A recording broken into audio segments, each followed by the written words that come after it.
आज हमको स्वतंत्र हुए 78 वर्ष हो चुके हैं। स्वतंत्रता की बुनियादी चीजें शिक्षा, स्वास्थ्य, स्वावलंबीपना, रोजगार के लिए 140 करोड़ की आबादी में हम सभी लोग रहते हैं और सभी लोग संघर्ष कर रहे हैं। हम लोगों का उद्देश्य जीवन में धन अर्जित करना नहीं होना चाहिए। ऐसा क्यों हम कह रहे हैं? क्योंकि धन अर्जन अफगानिस्तान में भी हो रहा था, बांग्लादेश में भी हो रहा था, श्रीलंका में भी हो रहा था, बर्मा देश में भी हो रहा था, लेकिन वहां से आपकी संस्कृति सभ्यता का धीरे धीरे घटना शुरू हुआ और आज आप हिमालय से दक्षिण से लेके भारत के कुछ हिस्सों में सीमित हैं। ऐसा क्यों होता जा रहा है? क्योंकि जब राष्ट्रीयता का भाव चरम पे नहीं होता है और व्यक्ति अपने जीवन में व्यक्तिगत हितों को हमेशा महत्व देता है तो समाज और राष्ट्र गुलामी के तरफ बढ़ता है। शिक्षा हमको जागरूक तो पैदा कर रही है, शिक्षा हमारे अंदर विज्ञान तो पैदा कर रहा है, लेकिन लोलुपता भी पैदा कर रही है। कैसी लोलुपता? धन। आज जब इतिहास पढ़िएगा तो पाइएगा कि छोटे छोटे लोग जो शिक्षित हुए, सामाजिक हुए, वही लोग राष्ट्र को बेचने का काम किए। मुंबई में 1996 में जो बम हमला हुआ था उसमें चंद पुलिसकर्मियों ने मात्र 20-25 लाख रुपया लेके आरडीएक्स को पॉइंट पे पहुंचाया था। इस देश को किसान से, गरीब से कोई खतरा नहीं है, लेकिन देश में रह रहे गद्दारों को पहचानने की जरूरत है, जो पैसे पे इस राष्ट्र की अस्मिता को बेच देते हैं। हम आपको एक कहानी के माध्यम से समझाने का प्रयास करेंगे।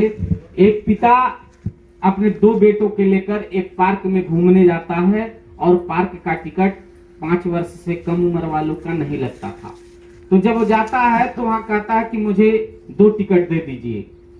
तो कहता है, जो टिकट कलेक्टर था, जो टिकट काटता है, कहता है कि चाचा का करवा 2 टिकट लेके? अरे 1 टिकट ले ला, जो लड़का 18 साल का, एक तो 5 साल से कम की उम्र में चल जाएगी।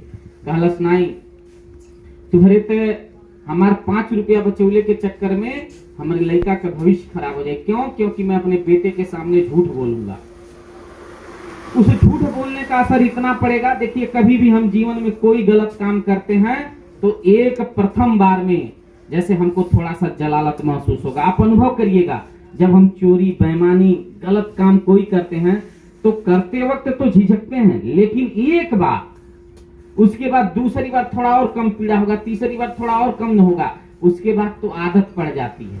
तो ऐसे ही गलत काम करने वाले राष्ट्र में वो पिता कहता है कि मैं 5 रुपया तो बचाऊंगा, लेकिन अपने बेटे को जो मैं शिक्षा दूंगा, क्योंकि मेरा बेटा डेली पूछता है पापा हमारा उम्र कितना, तो मैं कहता हूँ 8 साल, और मैं आज 5 साल के कह के 5 रुपए का टिकट बचाऊंगा, तो मैं अपने पूरे संस्कार और अपने पूरे बच्चे का भविष्य में दांव पे लगाने का काम कर दे रहा हूँ। और यही बच्चा आगे चल के एक बार झूठ बोलेगा तो आत्मग्लानि होगा, हिंसा का भाव होगा, लेकिन कहीं कहीं उसको एक प्रोत्साहन मिलेगा कि झूठ बोलने से मेरा काम हो जाता है।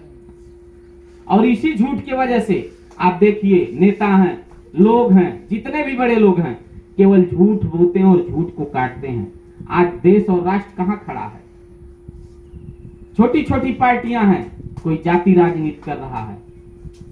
किसी को गरीबों के हित की लड़ाई से कोई मतलब नहीं है। अगर हम सत्ता में नहीं आए तो हम आपकी लड़ाई नहीं लड़ेंगे। क्यों? क्योंकि व्यवस्था ऐसी बनाई गई है कि हम चाह के भी सत्ता में नहीं लड़ पाते हैं, शासन सत्ता से नहीं लड़ पाते। क्यों? क्योंकि आप बोलिएगा तो आपके खिलाफ इतनी धाराएं, मुकदमाएं लिखा दी जाएंगी कि आप चाह के भी, सपा बसपा की सरकार रहती थी, कोई बोल पाता था? आज बांग्लादेश में हिंदुओं के साथ हो रहा है, कोई नेता विपक्ष के मुखर होके आ रहे हैं कि हिंदुओं के साथ ऐसी घटनाएं नहीं घटना चाहिए। हम मानते हैं कि सत्ता परिवर्तन होना चाहिए। शेख हसीना लंबे समय से थी वहां पे, कहीं कहीं वो संविधानिक हत्या था, क्योंकि संविधान, गणतंत्र का मतलब ही होता है कि राजा को बदल दीजिए 10 साल 15 साल के बाद। राजा बदलेगा तभी एक नया राजा आएगा, तो अच्छा बुरा का और अनुभव होगा। शेख हसीना काबिज करके बैठी थी, चाहे जैसी भी परिस्थितियां हुई, जनता रोड पे आई, उनको हटाई, ठीक की, लेकिन जनता हटाई लोकतंत्र लाने के लिए, ना कि किसी वर्ग विशेष को टारगेट करने के लिए। वहां उपद्रवी खुलेआम रोडों पे घूम रहे हैं, किसी वर्ग विशेष के साथ हिंसा कर रहे हैं। ये चीजें जब होती हैं तो लोकतंत्र के मूल्यों और सिद्धांतों का हिंसा होता है। देश के विभिन्न संसाधनों पे एक ही व्यक्ति का हस्र होगा, अधिकार होगा, नहीं, ऐसा नहीं होना चाहिए। लेकिन संविधान सत्ता आपको सुरक्षा तब तक देती है जब तक संविधान में डॉक्टर भीमराव अंबेडकर ने कहा कि हम कितना हो बढ़िया संविधान बना दें, लेकिन जब तक उसको पालन करने वाले लोग, अच्छे लोग, ईमानदार और नैतिक कर्तव्यनिष्ठमान लोग नहीं जाएंगे, तब तक राष्ट्र में कोई परिवर्तन होने वाला नहीं है। और जितने ईमानदार लोग हैं, जितने लायल लोग हैं, वो लोग राजनीति से दूर भागते हैं। क्यों दूर भागते हैं? कहने लगा कि राजनीति अरे बड़ी गंदा चीज है। क्यों गंदा चीज है? क्योंकि गंदे लोग पहुंच के सत्ता काबिज कर लिए और नहीं चाहते हैं कि ईमानदार और निष्ठावान राष्ट्र प्रेमी लोग उस पे आए। आपसे कहा जाएगा कि आपको राजनीति करना तो बहुत पैसा चाहिए। क्यों पैसा चाहिए? क्योंकि पूंजीपति नहीं चाहता है कि समाज का गुरहुक लड़का आके यहाँ नेता बने। कहू नहीं चाहता है कि मंगरुक लड़का आके देश का प्रधानमंत्री बने। क्यों नरेंद्र मोदी चाहता कि देश का प्रधानमंत्री बन जा? उनकी हिस्ट्री जब पढ़िएगा, माँ दूसरे के घर में चौका बर्तन करती थी, लेकिन उन्होंने प्रकृति से, समाज के साथ रह के संघर्ष किया और आज वो प्रधानमंत्री बने। कहीं न कहीं विदेशी ताकतों के यहाँ के रहने वाले राजघराना, जो एक ही सत्ता, एक ही परिवार से लोग मुख्यमंत्री, प्रधानमंत्री होते आ रहे हैं, उन सभी के लोगों को खटकता है। और तो और इस पार्टी के लोगों को भी खटकता है कि एक व्यक्ति कैसे लोकतंत्र को, भारत जैसे गणतंत्र राज्य में आप परिवार में रहते हैं, 4 भाई को संतुष्ट करना, एक साथ लेके चलना कितना कठिन काम होता है। बाप बेटे को नहीं पसंद करता है, बेटा बाप को नहीं पसंद करता है। ऐसा क्यों हो रहा है?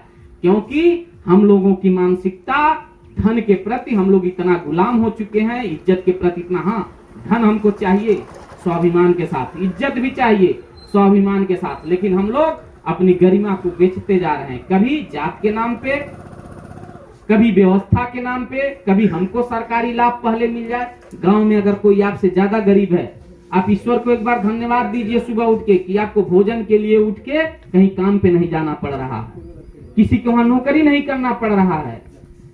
यह भी एक स्वतंत्रता था। इससे आप 50 साल पहले जाइएगा तो लोग भरपेट भोजन के लिए संघर्ष करते थे। आज आपके समाज में भोजन के दान का क्यों इतना महत्व है? क्योंकि कभी खीर, पूड़ी, परवल, आलू का सब्जी बन जा तो के बड़े आदमी कहल जाता है। आज के डेट में ये चीजें सामान्य चीज हो गई हैं। इतना ग्रोथ विकास हुआ कि ये नहीं कोई कह सकता कि हम भूखमरी के शिकार हैं, हम ढंग से भोजन नहीं कर सकते हैं। ये भी राष्ट्रीयता का एक महत्व है मित्रों, क्योंकि समाज, राष्ट्र एक व्यक्ति का नहीं होता है। हम कितना ही बड़े ताकतवर हो जाएं, लेकिन अभी 50 आदमी घेर लें, बांग्लादेश की जो स्थिति है, पाकिस्तान की जो स्थिति है, आप धन संपदा लेके क्या कर सकते हैं? कुछ कर सकते हैं? हम हिंदू मुस्लिम की बात नहीं कर रहे हैं, हम आपको राष्ट्रीयता की बात कर रहे हैं। अगर आप मुसलमान हैं, आप अपने धर्म को मानते हैं, बहुत अच्छी बात है, लेकिन धर्म हिंसा करना नहीं सिखाता है। धर्म ये नहीं कहता कि कोई कमजोर है, किसी की संख्या कम है। क्या यहाँ भारत में रह रहे मुसलमानों को लोग ऊपर अत्याचार करते हैं? हर नेता कहता कि मुस्लिम नेता कहता, मुस्लिम वोटों की राजनीति करने वाले लोग कहते हैं कि मुसलमान खतरे में हैं। भैया, कभी कोई खतरे में नहीं था। हमने यहूदियों को संरक्षण दिया, हमने फ्रांसीसियों को संरक्षण दिया, हमने इस्लाम को संरक्षण दिया, और आज हमारा सनातन धर्म का मतलब हिंदू धर्म नहीं होता है। हम पुरानी दुनिया में सबसे पुरानी पद्धति से ईश्वर को मानने वाले, स्वाध्याय को खोजने वाले। हम लोग मानते हैं कि राम भगवान थे, कृष्ण भगवान थे, गौतम बुद्ध भगवान थे, महावीर भगवान थे, जीसस भी भगवान थे, मोहम्मद भी भगवान के श्रेणी में आते थे। लेकिन हमने कभी किसी को कहा कि आप भगवान नहीं। हमने मानते हैं, हमारी संस्कृत व्यवस्था ये मानती है कि कोई बोधिसत्व को उपलब्ध हो सकता है, लेकिन इस्लाम के लोग ये नहीं मानते हैं कि इस्लाम में फिर से मोहम्मद पैदा हो सकते हैं। मंसूर ने तालिबान में घोषणा किया, अनहलक मैं ब्रह्म हूं। मुसलमानों ने उसके साथ क्या किया? आज तालिबान के लोग मंसूर को मारने का खामियाजा भोग रहे हैं। पहले मंसूर की दोनों आंखें फोड़ दी, दोनों हाथ काट दिए, दोनों पैर काट दिए। और हम लोगों के वहां तो कॉमन बात है, कोई कह देता कि हम महामंडलेश्वर हैं, हम शंकराचार्य हैं, हम भगवान हैं। हमारे धर्म के लोग, हमारे संस्कृत के लोग मानते हैं कि आत्मबोध इस शरीर में रह के ही प्राप्त किया जा सकता है, और मानव शरीर ही सबसे पुण्य प्रभावशाली वाला शरीर है। इस शरीर में रहने के बाद ही हम आत्म कल्याण और समाज राष्ट्र का काम कोई कर सकते हैं। लेकिन जहाँ कट्टरपंथिता है, जहाँ भेदभाव है, वहाँ ये माना जाता है कि ईश्वर के सिवा दूसरा कोई ईश्वर नहीं है। निराकार सर्वोकार सगुण सभी हैं। निराकार क्या चीजें हैं? हवा चल रहा दिख रहा है, वो निराकार का रूप हो गया। एक पिता अपने पुत्र से, अपने बेटी से, अपने पत्नी से जब प्रेम करता है तो उसमें ईश्वर का तत्व झलकता है। जब हम क्रोधित होते हैं, हम किसी के प्रति हिंसा और नफरत से भरते हैं, तो हमारे अंदर वही वैमनस्यता, वही शैतानी, वही दुर्गुण हमारे अंदर दिखता है। इन्हीं दुर्गुणों को, इन्हीं व्यभिचारों को जो जीत लेता है वही कृष्ण हो जाता है, वही बुद्ध हो जाता है, वही राम हो जाता है। मित्रों, स्वतंत्रता एक चीज से नहीं मिली है, हमको आर्थिक, सामाजिक, राष्ट्रिक सभी मूल्यों सिद्धांतों को देखते हुए हम राष्ट्र को आगे ले जाने का काम करेंगे। और एक चीज, शिक्षा से कभी कंप्रोमाइज मत करिए। शिक्षा किस स्तर का? केवल पैसा देके सर्टिफिकेट मत लीजिए बच्चों का। बच्चों को हाई स्तर का एजुकेशन दीजिए। आज प्राइमरी में पढ़े हुए लोग कहां से कहां चले गए। हम लोगों का फोकस प्राइवेट विद्यालयों पे है। प्राइवेट विद्यालय वाले धन का शोषण कर रहे हैं, ड्रेस के नाम पे, स्कूल के नाम पे शोषण कर रहे हैं। बच्चों को पढ़ाइए, अपने नजर में भी रखिए। और आज तो इतनी सुविधाजनक स्थिति हो गई है कि YouTube पे आप जाके दुनिया के बढ़िया से बढ़िया टीचरों को पढ़ सकते हैं। शिक्षा और स्वतंत्रता दोनों एक चीज की जननी है। अगर आप शिक्षित होइएगा तो अपने अधिकार के लिए लड़िएगा, नहीं तो कभी आपको रोटी और मिठाई देकर आपको सीमित कर दिया जाएगा। मित्रों, स्वतंत्रता इसीलिए मिली ताकि हम लोग खुली हवा में सांस ले सकें और अपने बनाए हुए गणतंत्रों में, अपने बनाए हुए नियम के दायरों में, जो हम लोग 26 जनवरी को बनाते हैं, गणतंत्र दिवस मनाते हैं, उसके वजह से जो भी नियम कानून बनाए हम लोग खुद फॉलो करते हैं। यानी हम लोग दूसरे को भी सम्मान देते हैं, प्रेम देते हैं और सबको रहने देते हैं। लेकिन हमारा भी फर्ज बनता है कि अगर हमारा कोई सहोदर, कोई भाई कहीं देश विदेश रहता है, उसके प्रति कुछ गलत हो तो हम कुछ कर नहीं सकते हैं, तो आवाज उठा सकते हैं, अपनी बात को सरकार तक पहुंचा सकते हैं। स्वतंत्रता का मतलब ये नहीं होता कि हमारा पेट भर जाए तो स्वतंत्रता मिल गया। जब तक समाज के अंतिम व्यक्ति को शिक्षा, स्वास्थ्य, घर, उसके परिवार के लोग नौकरी में ना आ जाएं, तब तक इसको चीजें नहीं बदल सकती। आपको एक चीज मैं और बढ़िया बता देता हूं कि सीएम साहब के बायोग्राफी एक किताब बनी है, मैं उसको पढ़ रहा था। लोग उनका विरोध क्यों करते हैं नेता?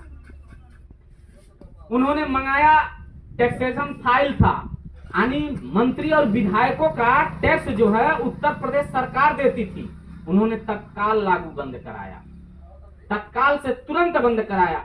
और जब वो मुख्यमंत्री बने, मुख्यमंत्री बनने के बाद योगी आदित्यनाथ को तो वहां एक परपाटी थी कि लोग गाड़ी खरीदते थे। उन्होंने कहा कि भाई ठीक है, गाड़ी खरीदते अच्छी बात है। मायावती ने लैंड ओवर खरीदा था 1 करोड़ के लिए। अखिलेश यादव सरकार में आए, 7 करोड़ की 2 गाड़ियां खरीद दी। तो सीएम साहब को पता चला, तो उन्होंने कहा जो गाड़ियां हम उसको खरीद के, इसी से जो खरीदा गया हम काम चला लेंगे। ये बात सुनने के बाद जो उनके सचिव थे, सरकारी लोग थे, नहीं साहब ऐसी परपाटी है कि हाँ नई गाड़ी खरीदी चाहती आप। उन्होंने नाराज होकर कहा कि अपने पॉकेट से आप 150 रुपए का भगवा कलर मंगा के इस कुर्सी पे, उस गाड़ी पे लगा दो, क्योंकि यह कुर्सी और ये भगवा कलर जो है, जो झंडे के ऊपर है, यह त्याग का कलर है। और मैं गाड़ी खरीद के चलने नहीं आया हूं, मैं 24 करोड़ पॉपुलेशन का नेतृत्व करने आया हूं और मेरा फर्ज है कि 24 करोड़ के गरीब लोग गाड़ी खरीद सकें। मेरे देश का, मेरे उत्तर प्रदेश का ऐसा मुख्यमंत्री ईमानदार है तो लोगों को तो कष्ट होगा कि नहीं होगा? इस बात को ध्यान रखिए। भारतीय बहुत सारे विधायक हैं, अब बताइए, मंत्री हैं, विधायक, उनका टैक्स सरकार भरेगी? वो गरीबी के श्रेणी में आते हैं। और यहाँ माचिस खरीदते हैं तो उसका भी पैसा टैक्स के रूप में पेड करते हैं। अगर वह व्यक्ति कठिन निर्णय ले रहा है तो आपके हित में ले रहा है और बैठे हुए लोगों को परेशानी हो रही है। जब तक हम लोग किसी के बारे में पढ़ते नहीं, उसके नजदीक नहीं जाते हैं, तब तक लगता है कि वह व्यक्ति गलत हो काम। तो ये पढ़ने के बाद, किताब जानने के बाद मेरा सोच उनके प्रति बदल गया। तो मेरा आप सभी से अनुरोध है कि कि आप भी 2 रोटी कम खाइए लेकिन अपने बच्चों को पढ़ाइए। सामाजिक संघर्ष, राष्ट्रीय संघर्ष की बात आए तो सबसे पहले आइए। हम नहीं कुछ कर सकते हैं, शरीर के साथ खड़ा रहेंगे, मन स्थिति बना के राष्ट्र को बदलने का प्रयास करेंगे, लेकिन हम 15 अगस्त के दिन एक दिन झंडा फहरा देंगे, मिठाई खा लेंगे तो इससे स्वतंत्रता नहीं मिल जाएगी। यह मनोभाव 24 घंटा आपके अंदर होना चाहिए कि हमको शिक्षित होना है, शिक्षित होकर अपना अधिकार लेना है। अगर अधिकार पे संजय वर्मा भी कब्जा किए हैं 300 भी लड़ना है, क्योंकि जब नेता कुर्सी पा जाता है, सत्ता पा जाता है तो अपने बारे में व्यक्तिगत सोचता है, समाज और राष्ट्र के बारे में भूल जाता है। इतने नेता हैं सदन में, आज भी बुनियादी चीजों को लोग पहुंचाने का प्रयास नहीं कर रहे हैं। क्यों? क्योंकि उनको नहीं लगता कि समाज को बदलने की जरूरत है।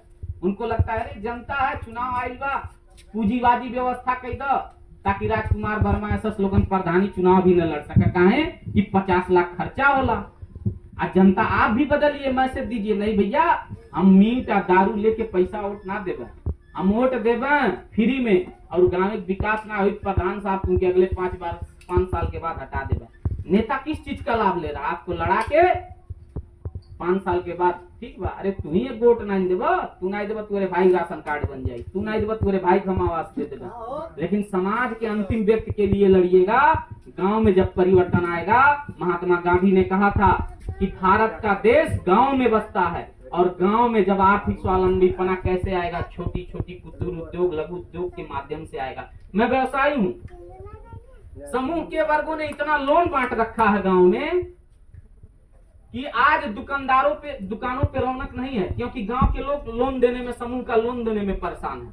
हमारी यह संस्कृति सभ्यता कभी नहीं रही कि हम लोन लेके कोई काम किए।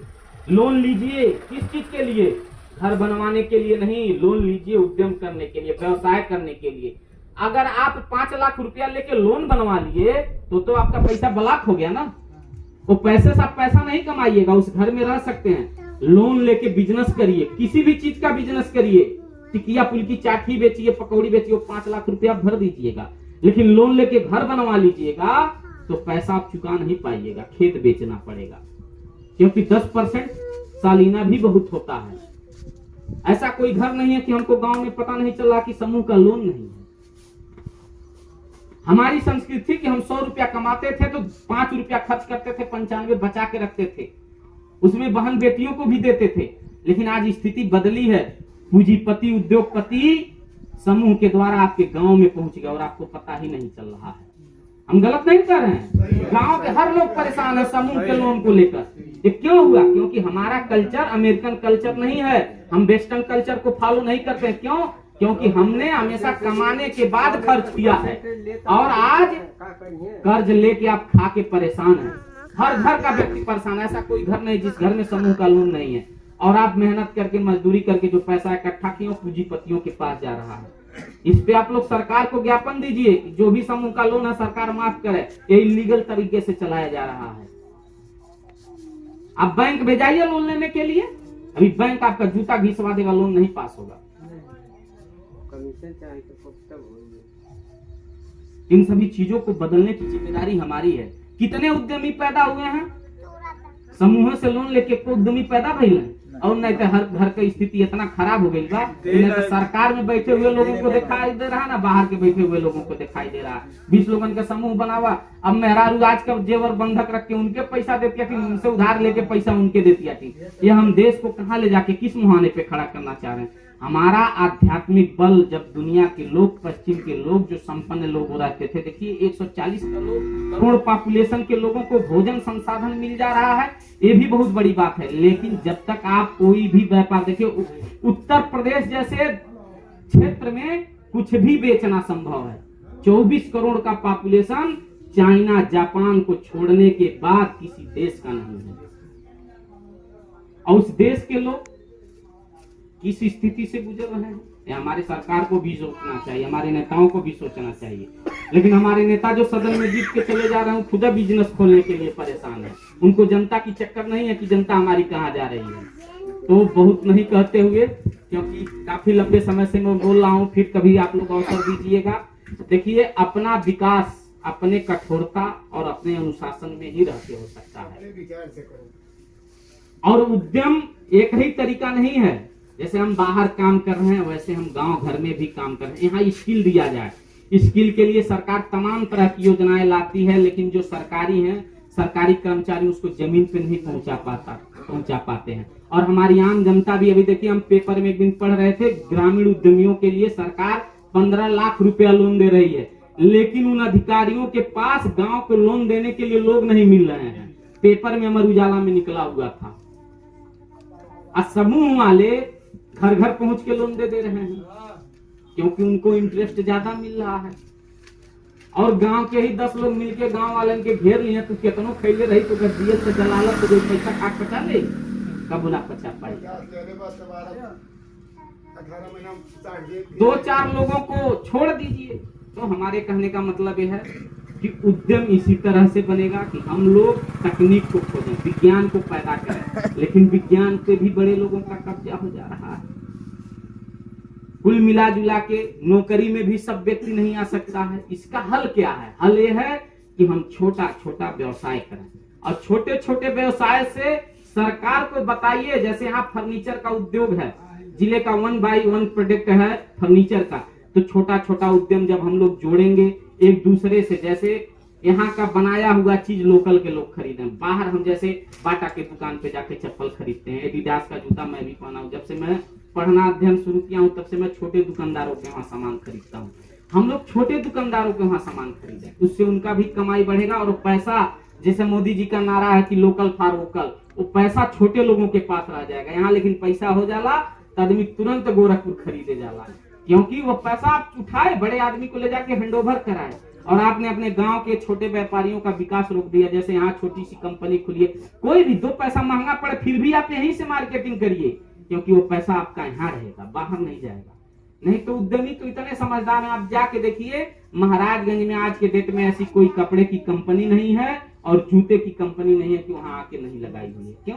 क्योंकि सबको पता कि हम लोग ब्रांड के गुलाम हो गए, और ब्रांड एक मानसिक बीमारी है। हम और आप अपने धन को साधारण तरीके से, जितना जीवन साधारण कीजिएगा उतना बेहतर है। बाकी मैं नहीं कुछ कहूंगा। आप सभी लोगों के प्रति मैं साधुवादता का हृदय के गहराइयों से धन्यवाद देता हूं, और आपके भीतर बैठे हुए परमपिता परमेश्वर को मैं प्रणाम करता हूं, और स्वतंत्रता दिवस की ढेर सारी शुभकामनाएं देता हूं। ईश्वर करें आप लोग स्वावलंबी हों और आप लोग उद्यमी बने और राष्ट्र को विकास के अगले श्रेणी में ले जाएं। मेरी ईश्वर से यही शुभकामना है, और आप सभी लोगों के भीतर बैठे हुए परमपिता परमेश्वर को मैं प्रणाम करता हूं, और बड़े भाई राजकुमार जी को धन्यवाद देता हूं, ताकि उन्होंने मुझे इस काबिल समझा, अपने गांव को यहाँ पे बुलाया, आप सभी से मिलने का अवसर मिला। बहुत बहुत धन्यवाद। जय श्री राम, जय भारत माता।